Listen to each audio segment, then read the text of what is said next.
حافظہ اعلیٰ جہان تشیع آیت اللہ العظمیٰ سید صادق حسینی شیرازی دامذلہ کے کلام میں عید اللہ اکبر عید غدیر کا تذکرہ۔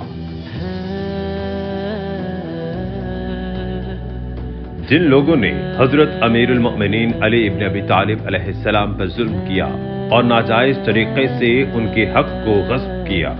ان کا یہ ظلم صرف حضرت امیر المؤمنین علی ابن ابی طالب علیہ السلام پر نہیں تھا، بلکہ تمام تاریخ مومنین اور انسانوں پر ظلم تھا۔